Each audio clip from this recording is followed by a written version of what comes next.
नमस्ते। आप सभी का स्वागत है कुछ व्रत कथा चैनल में एक बार फिर से। आज मैं आप सभी को सूरज रोट की कथा सुना रही हूँ। तो आइए शुरू करते हैं। एक माँ बेटी थी, दोनों सूरज जी का व्रत करती थी। एक बार सूरज जी के व्रत के दिन माँ पानी भरने गई तो बेटी को 2 रोट बनाने को कहकर गई। एक बड़ा रोट माँ का तथा छोटा रोट बेटी का, क्योंकि इस व्रत का रोट पूरा खाना चाहिए, जूठा नहीं बचना चाहिए। और एक रोट ही खाते हैं, बिना नमक मिलाए रोट बनाते हैं। लड़की माँ का रोट बना रही थी कि सूरज जी एक साधु बाबा के वेश में भिक्षा मांगने आ गए। लड़की ने कहा, यह रोट तो माँ का है, बाबा बैठो, अभी मेरा रोट बनेगा तब ले लेना। बाबा ने कहा, देना है तो दे, नहीं तो मैं जा रहा हूँ। लड़की ने माँ की रोट से टुकड़ा तोड़कर दे दिया। माँ आई तो रोट टूटी देकर बहुत नाराज हुई और बोली, दिए भाई दिए दे, रोटा मायली कोर दे, मारो दे पण सारो दे।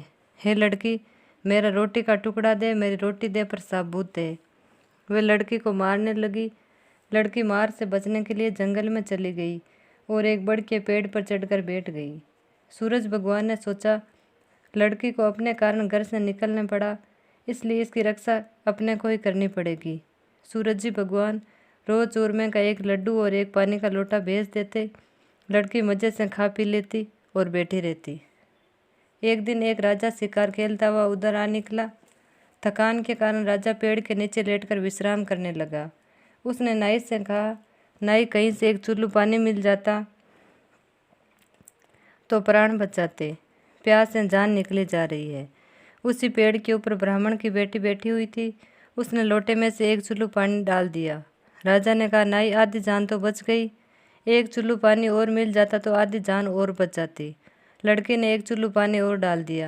राजा ने कहा, नाई, तो ऊपर चढ़े, ऊपर अवश्य कोई है, कहे कहे पानी कैसे आ रहा है।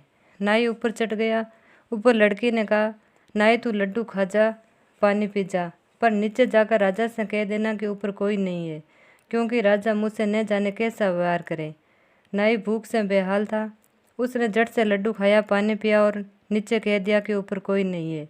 राजा ने कहा, नाई, तो ऊपर गया तब कुम्हलाया हुआ था और ऊपर से आया है तो तरोताज़ा दिख रहा है। नहाया हुआ और खाया हुआ मनुष्य छिपा नहीं रहता, मैं खुद ऊपर जाकर देखता हूँ। राजा ऊपर चढ़ गया तो क्या देखता है कि एक सुंदर सी लड़की बैठी हुई है। राजा उसे उतार लाया और अपने राज्य में लाकर उसे शादी कर ली।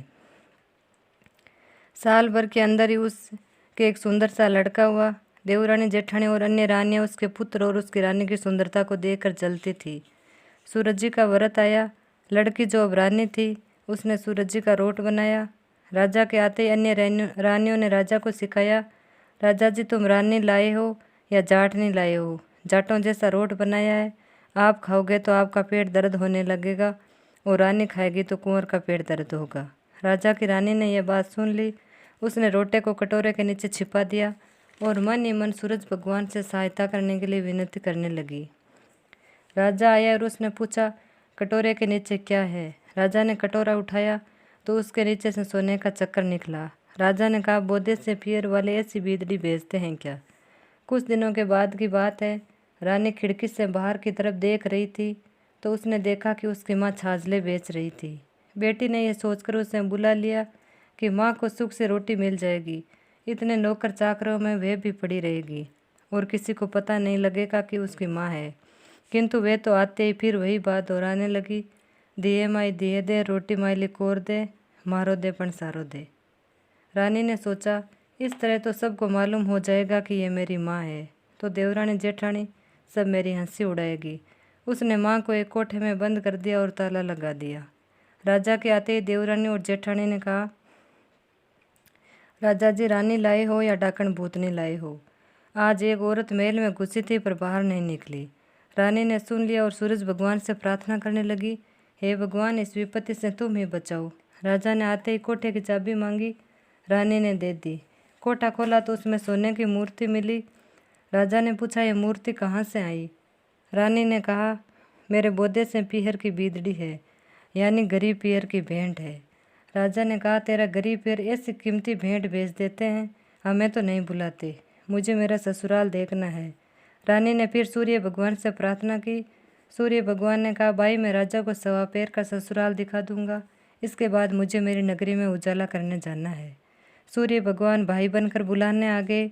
रानी ने मुश्किल से किसी प्रकार राजा को मनाया। सूर्य भगवान ने बहुत गहना कपड़ा देकर राजा रानी को विदा किया।